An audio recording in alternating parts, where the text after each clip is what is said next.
falamos aqui novamente mais uma recomendação para irmãos ali que de repente não sejam tão afeitos à leitura e tal. Mas se o irmão falou que lá no comecinho da live, eu vou recuperar, o irmão falou que ler é chato, porém não passa um dia sem que o irmão leia alguma coisa, estude alguma coisa. Como que o irmão conseguiu chegar nisso? O irmão tem alguma técnica que ensinaria, que possa ensinar pra gente? Alguma ideia para aquela pessoa que, maçom ou não, que tá nesse caminho, acha ali que é meio chatinho, às vezes fica esmorecido. Qual foi a técnica que o irmão usou para começar a ler e não parar mais? É assim, na verdade, a minha técnica não vai funcionar para ninguém, tá? De jeito nenhum. Porque a minha técnica era o seguinte: eu morava numa cidade pequena e o meu pai ele era vendedor de bilhetes da loteria, né? E aos 9 anos de idade eu comecei a trabalhar para o meu pai. Então, o que acontecia? O meu pai, ele percebeu, meu pai era um homem muito inteligente, uma coisa impressionante. Ignorante, porque não tinha estudos. Ele tinha quarta série, sei lá como é que chama hoje em dia, mas seria o quarto ano primário, digamos assim. Era só o que ele tinha. Mas ele sabia fazer cálculos de física de cabeça, de uma coisa impressionante. Até hoje eu não faço a mínima ideia como ele conseguia fazer aquilo. Mas sabe aqueles cálculos assim de, olha, um trem sai do ponto A para o ponto B a 80 km por hora. O outro, ele tem 100 metros. O outro trem sai do ponto B para o ponto A a 80 km por hora. E tem 60 metros. Quando os dois trens vão terminar de passar um pelo outro? Sabe, eu não faço a mínima ideia como meu pai conseguia resolver isso, mas ele resolvia de cabeça. Não sei te dizer, não faço a mínima ideia. Era completamente louco, mas tudo bem. E aí uma coisa que ele teve uma sacada fenomenal é que ele saía para vender, aí ele chegava para o Guilherme Roberti, encontrava o Guilherme no meio da rua, lá no café, e chegava para vender. Guilherme, ó, fica com esse bilhete aqui e tudo mais. E o Guilherme falava assim, ô, seu Cardoso, hoje eu não quero, eu tô sem dinheiro e tal, não sei o quê. E ele perdia uma venda. Então o que aconteceu? Em determinado momento ele disse, opa, peraí, eu vou mudar esse negócio. E ele começou a chegar para o Guilherme, encontrar o Guilherme lá num boteco, Guilherme, fica com esse bilhete aqui, ô, seu Cardoso, tô sem dinheiro. Não preocupa não, querido, eu vou anotar aqui, e aí o meu filho, daqui uns 2 dias, ele passa aqui para pegar de ti. E aí, com isso, ele acabava convencendo, e aumentou muito o número de vendas de bilhetes para ele, né? Mas para isso ele precisava de um cobrador. E ele tinha um cobrador dentro de casa de 9 anos de idade que ele começou a colocar para trabalhar. Disse, moleque, vem cá, vou mandar o moleque lá. Aí vai fazer uma lista de para quem ele tinha vendido fiado. Ó, você vai passar em tal lugar, vai cobrar de fulano, tal. E com isso eu comecei a trabalhar aos 9 anos de idade. Ele me pagava uma porcentagem lá, sei lá quanto que era, não faço a mínima ideia quanto era, mas eu sei que era muito dinheiro para quem tinha 9 anos de idade, numa cidade pequena do Ceará, que não fazia a mínima ideia. Dava para comer um lanchinho, então tava ótimo. Beleza. Perfeito. Perfeito, perfeito. E aí o que acontecia? Eu passava a manhã inteira andando naquela cidade, de um lado para o outro, fazendo cobrança. E eu sempre odiei perder meu tempo. Eu odiava perder tempo. Então existia algo, não é de todos os irmãos, principalmente o irmão Guilherme é novinho pra caramba, mas existiam uns livrinhos de bolso, assim, sobre todos os assuntos. Sobre guerra, romance, policial, espionagem, não sei o quê. 1 milhão desses livrinhos. Cowboy, muito, muito cowboy. Eu adorava cowboy. Eu pegava esse livrinho e saía lendo no meio da rua. Eu tinha que ir do ponto A ao ponto B mesmo, para cobrar uma pessoa, eu ia lendo. Tinha uma visão periférica muito boa, sempre foi muito boa. Eu andava com o livrinho aqui na frente, enxergando tudo que tinha aqui ao lado, e eu ia embora. Então, eu conseguia ler muito assim. Mas eu estava envolvido com uma coisa que me interessava, que eram historinhas. Era historinha de cowboy, historinha de científica, era historinha de espionagem e tudo mais. E aí é que está o grande segredo. É você encontrar um assunto que lhe interessa. Não tem ninguém no mundo que não me interessa por nada. É difícil. Ah, mas eu gosto de eletrônica. Perfeito. Então pegue um livro de eletrônica básica e tudo mais e vá começando a ler. Vá tentando montar os seus circuitos eletrônicos acompanhando no livro. Não perca, não fique só no YouTube. Vá lendo um pouquinho. Ah, mas o que eu gosto mesmo é de sapato.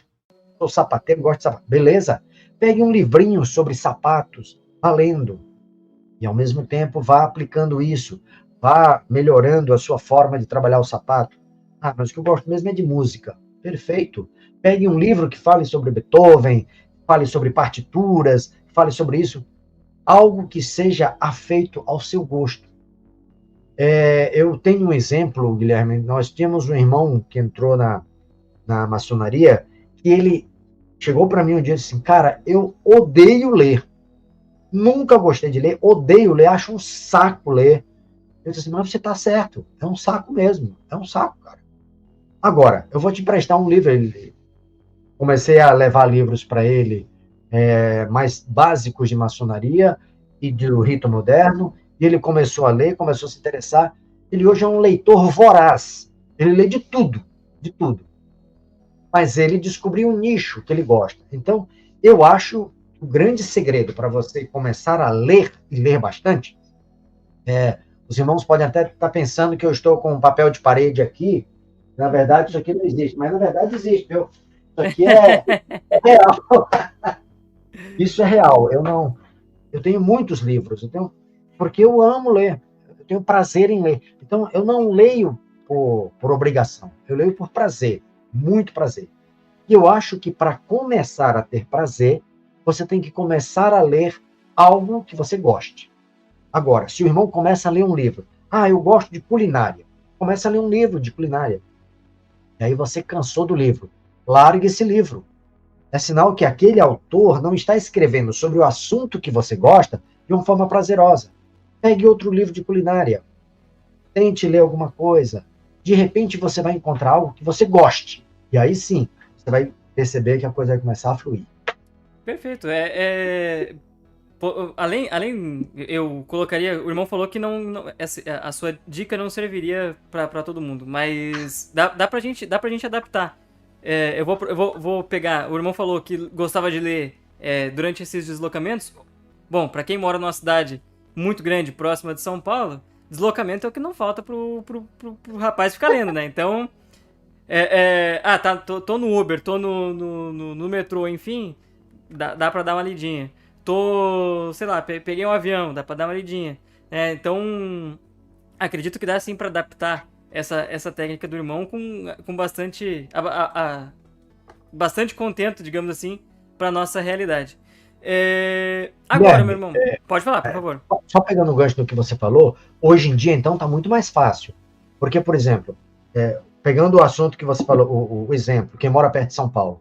Quem mora perto de São Paulo e tem metrô, ônibus, é complicado. Os movimentos são muito complicados, você está sempre em movimento, fica às vezes difícil você ler e você não pode vacilar muito, porque se o malandro te pega lendo lá completamente absorto no livro, você já dançou, já perdeu aí carteira, celular e tudo mais. Mas audiolivro é uma coisa maravilhosa. Então, tem muita gente que se encontra com audiolivro. E hoje em dia você tem audiolivro para tudo.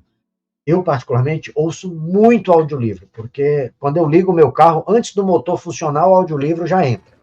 Entendeu? Então, e eu aconselho, quem quer experimentar audiolivro, comece com o Vale Tudo, do Nelson Motta, sobre a vida maluca do Tim Maia. Você vai rir muito e vai se apaixonar por audiolivro.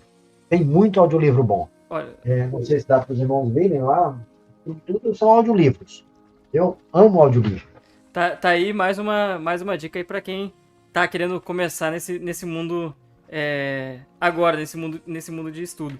Mas, meu irmão, outro problema grande que a internet trouxe, obviamente trouxe muitas coisas boas, mas também trouxe algumas coisas ruins, é a proliferação principalmente no nosso campo maçônico, eu falo isso, proliferação de bobagem, de coisas sem fundamento, mal escrito, enfim, que pode inclusive levar o irmão a fazer uma pesquisa errada, algo que não, de repente, não o aproxime da verdade e sim o distancie da verdade. Então, como que a gente faz para diferenciar essas fontes boas de fontes ruins, principalmente nesse contexto de maçonaria? Maçonaria é algo muito delicado. Primeiro porque, assim, eu falei que quando eu tive acesso à literatura, já como adulto, a literatura maçônica abriu um universo imenso para mim. E aí, quando me falaram, procure tudo na internet, fecharam a porta de novo. Disse, opa, como assim? Peraí, tem alguma coisa errada. Porque a internet, realmente, a vida moderna nos trouxe muito acesso e hoje em dia, antigamente o mote que existia era o seguinte: quem tem o poder é quem tem a informação. Isso foi um mote mundial e vigeu durante muitos anos. Não é o que vige hoje. É impossível você levar isso em consideração hoje, porque hoje todos nós temos acesso à informação na palma da nossa mão. Então você está com o celular, é um computador. Você acessa qualquer coisa ali com muita facilidade. Então hoje, quem tem o poder é quem sabe filtrar as informações. Porque o acesso está ali. É necessário que você filtre. Nesse período em que você tem uma proliferação gigantesca de inteligências artificiais, trazendo informações sobre tudo o tempo inteiro, é necessário que nós tenhamos o cuidado de filtrar o que você recebe de volta de uma inteligência artificial. Eu vou falar do ChatGPT, porque é o mais famoso, foi o que surgiu em setembro de 2021. 21. Isso mesmo, 2021. Então, ele ficou assim... Não, 2022, desculpa. Surgiu em 2022 e em setembro de 2022, e depois dessa chegada do ChatGPT, houve uma proliferação muito grande desse tipo de informação. Bom, se você procurava, num determinado momento, informações sobre a penicilina, por exemplo, penicilina, ele ia te trazer que o cientista tal, junto com o cientista tal, ganharam o Nobel de Medicina, não sei o que, bebê, bobó, com a descoberta penicilina, da insulina. E ele trazia o nome de 2 médicos que haviam ganho o prêmio Nobel com a descoberta da insulina. Só que existia uma falácia nessa informação. E você tinha que filtrar isso. Porque um dos médicos que era informado ali, realmente é um médico e ganhou muitos prêmios depois, na época da descoberta da insulina, ele não havia terminado o curso de medicina ainda. Então ele era assistente do médico principal, não vou lembrar agora o nome deles exatamente, mas o que acontecia? O assistente e o médico principal faziam as pesquisas dentro de um laboratório de pesquisa de um outro médico. Quem ganhou o prêmio Nobel lá foram os 2 médicos, o que fazia a pesquisa efetivamente e o dono do laboratório. O assistente que fazia as pesquisas, que o ChatGPT apontava como sendo o ganhador, não ganhou o prêmio Nobel. Então, isso quer dizer o seguinte: nós temos que filtrar tudo, inclusive hoje, de inteligência artificial. Claro, se você fizer essa pesquisa nesse exato momento, você vai ver que, eu já fiz isso, claro, ele já traz a correção. Ele menciona aquele médico, só que ele fala assim, na época, ele não era formado ainda, então ganhou prêmios tais, mas não ganhou prêmio. Então, ele se corrigiu. Mas isso acontece por conta do aprendizado de máquina. Beleza, com essa interação de respostas. Então, o que acontece? Nós temos na maçonaria algo muito similar. Nós tínhamos muita produção literária que até os anos 70, 80, mais ou menos, carecia de uma forma imensa de fundamentos bibliográficos, documentos históricos, comprovação científica. Existia uma carência imensa. Só que nós pegávamos esses livros, como eles eram de renomados autores, as elucubrações, embora fossem maravilhosas elucubrações, elas eram carentes de fundamento científico. E nós fomos adotando isso dentro da nossa cultura maçônica como uma verdade inabalável, quase sacrossanta. Este sempre foi o grande problema da literatura maçônica. Os livros que são baseados em fundamento, em pesquisa científica, em documentos históricos, esses são diferenciados.